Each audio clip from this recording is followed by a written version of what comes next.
ng mga nagbabagang balita. Padre de pamilya sa Naga City, patay matapos gilitan ng kanya mismong kaanak. Higit sa 1,700 na mga estudyante at kabataan mula sa iba't ibang paaralan sa Bicol nagtipon-tipon sa Kamsur sa 11th Youth Entrep Congress. At elected at appointed SK officials na nakapagsilbi ng tatlong magkakasunod na termino, maaari na makakuha ng civil service eligibility.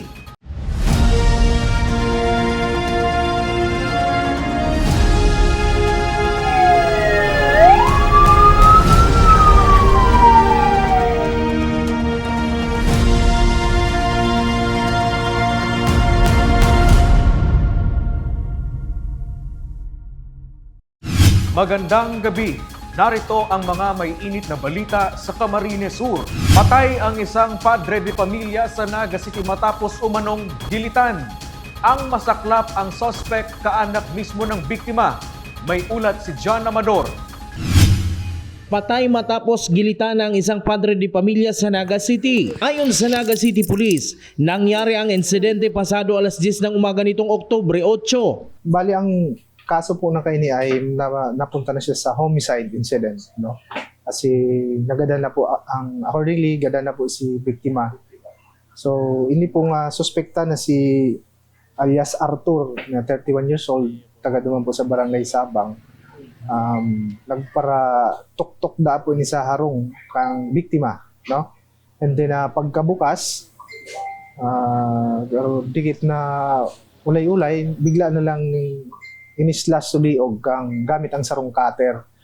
So, naagapan pa man po ini kay itong garo pamangkin na kaibanan na isarado si Harong pero at tapos dinaras sa sarong ospital. Lumalabas sa investigasyon ng pulisya na magkamag-anak ang biktima at ang sospek. Na-report ito sa aming hintilan kaninang alas 10:30 ng umaga ngayong October 9, 2025. Na ang mismong asawa ng biktima, siya mismong pumunta dito sa amin at report na ang mismong pamangkin, ang 31 years old, na nawala sa tamang pag-iisip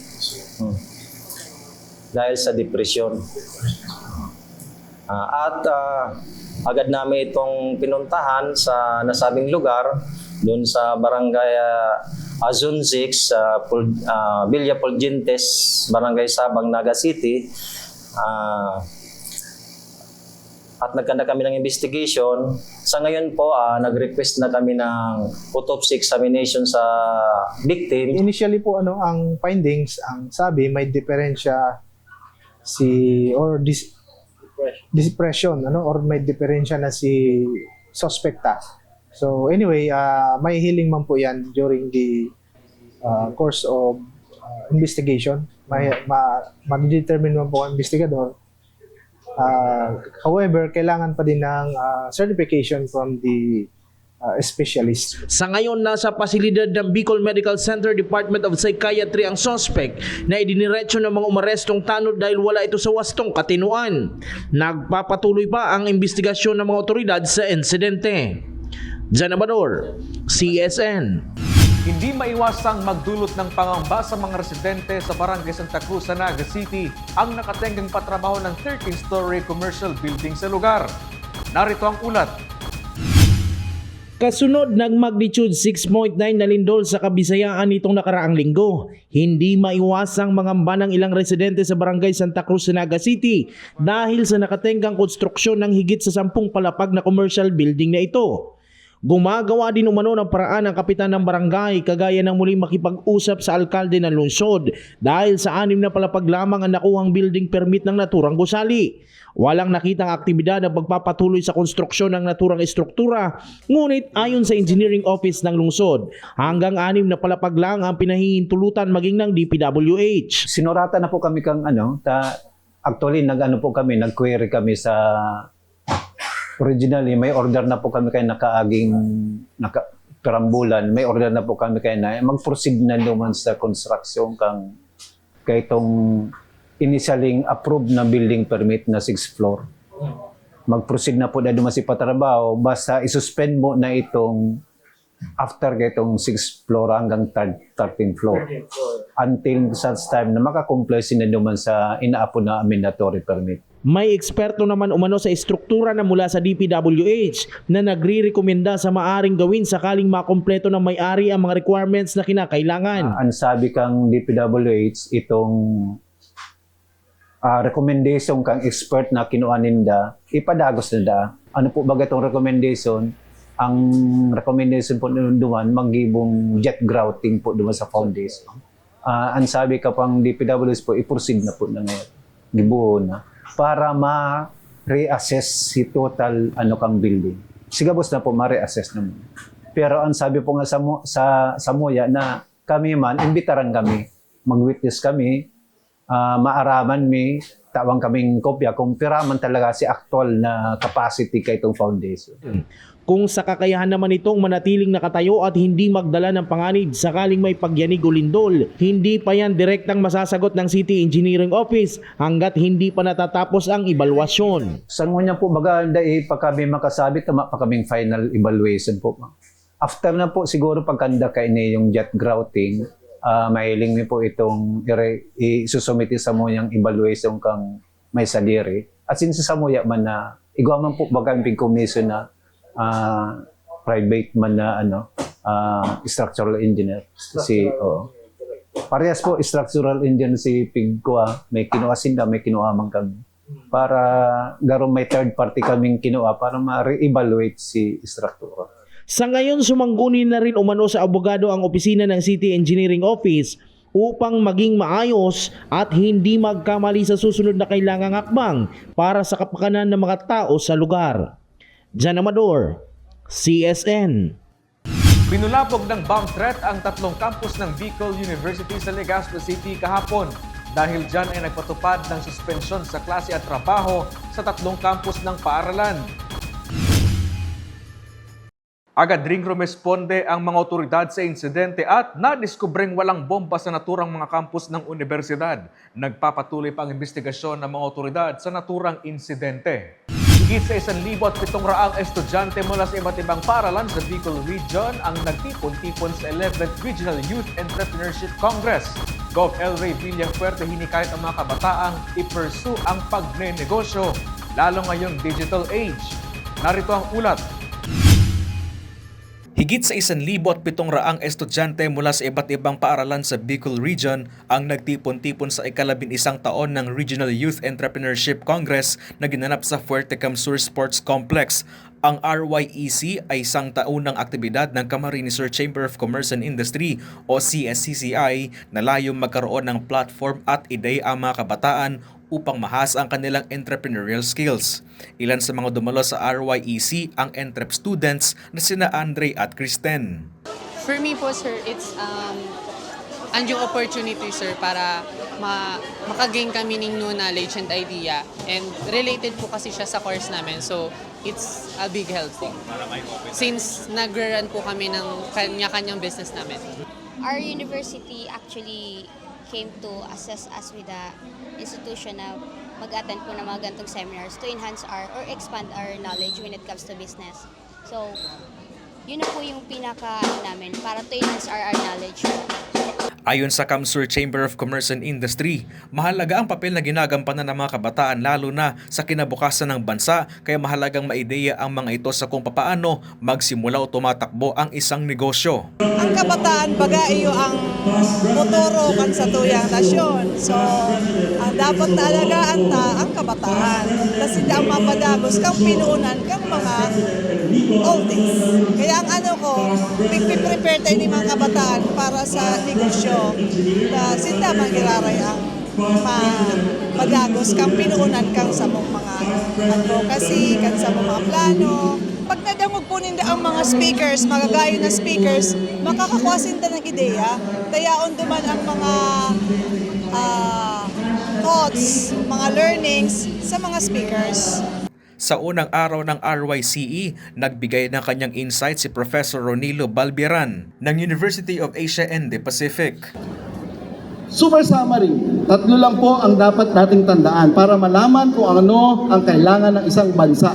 Marami pang matututunan ang mga kabataan sa iba pang speaker tulad ng mag-asawang attorney Mark Castrodes at Tricia Castrodes, co-founder at CEO ng Filler na si Kai Briguera, Jose Roberto Santa Almeda Jr. ng Bangko Sentral ng Pilipinas, Iyo Castro, ang owner ng Daily Joe at President and CEO ng Bigs, at ang Bicolanong si Carlo Buenaflor. Nagbigay din ng inspirasyon si Camarines Sur Governor El Rey Villafuerte sa mga kabataang naistahakin ang pagnenegosyo. Mahalaga umano na matutunan ng mga kabataan ang fundamentals ng entrepreneurship lalo ngayong digital age. Well, kailangan magkaroon ng entrepreneurial mindset na dapat lahat, sabi ko, huwag nila isipin din nila kaya. Dapat lahat posible. Ilagay sa isip, salita, puso. Whether gusto mo maging negosyante, makakuha ng magandang trabaho sa Manila, sa abroad, dito sa Palusot, kailangan huwag mawala ng ambition sa buhay. Nakakatuwa. Sabi ko nga, sila yung next generation, next gen comes. So dapat talaga maging entrepreneur mindset, kahit na umuulan, malalayong lugar, may taga-Sorsogon, nandiyan. So maganda yan. Lalo po ako na-inspire na lalo pang natin pangalagaan, tulungan, protektahan ang ating kaubenan. Kasi sila talaga ang tunay na future ng ating bansa.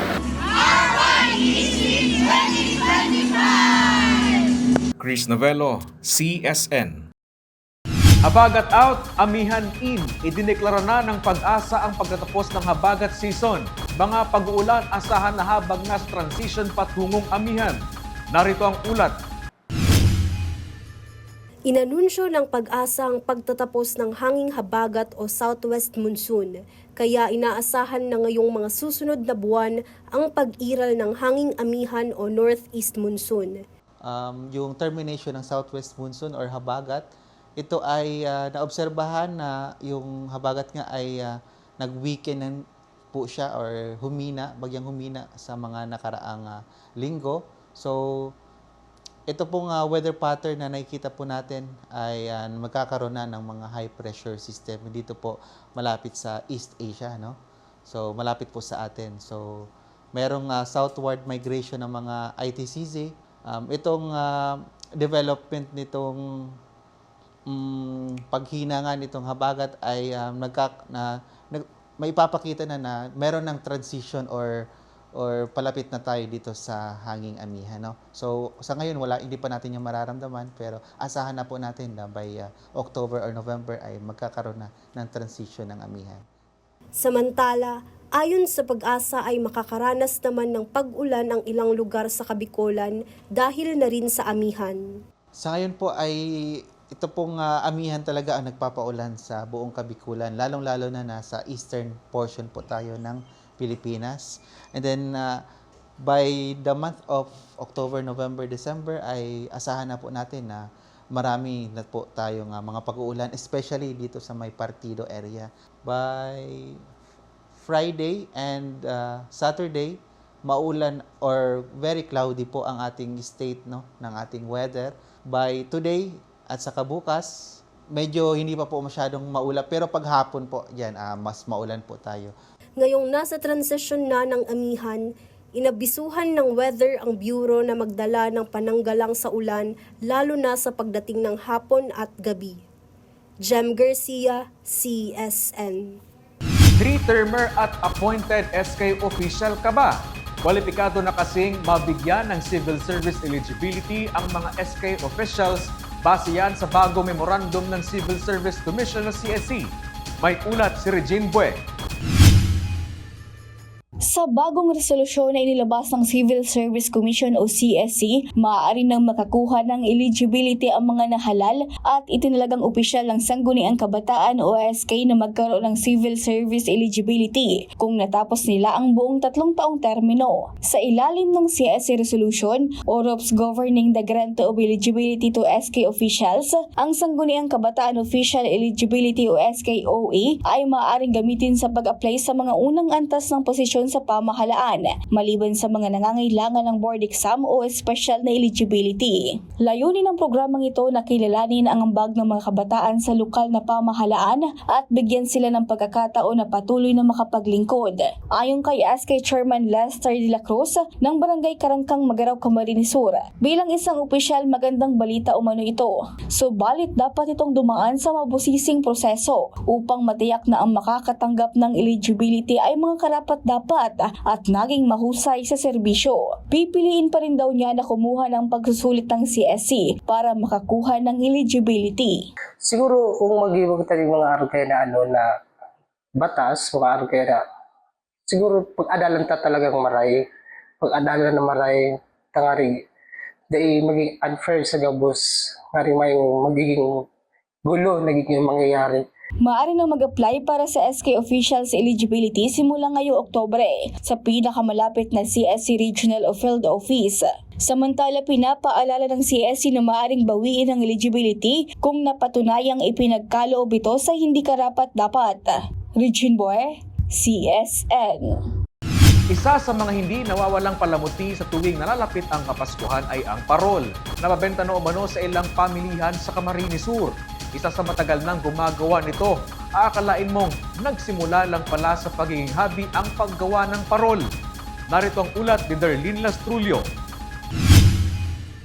Higit sa 7 araw na lang ay Pasko na. Sa Paskong Pinoy, isa ang parol sa mga hindi nawawalang palamuti sa most wonderful time of the year. At sa paggawa ng parol, institusyon na kung may tuturing si Tatay Cesar Clavero na mahigit 4 na dekada nang gumagawa nito sa Barangay San Isidro Pili, Camarines Sur. Ayon sa kanya, nagsimula lamang ito bilang isang simpleng hobby na kalaunay naging puhunan at pangunahing kabuhayan para sa kanilang pamilya. Kuwento ni Tatay Cesar, maraming bumibisita mula sa iba't ibang bahagi ng Bicol upang bumili ng kanyang mga parol na ibinibenta ng maramihan o wholesale. Ang presyo ng parol ni Tatay Cesar ay nagsisimula sa 50 pesos kada piraso at umaabot hanggang 500 pesos kapag malaki o may mga disenyo.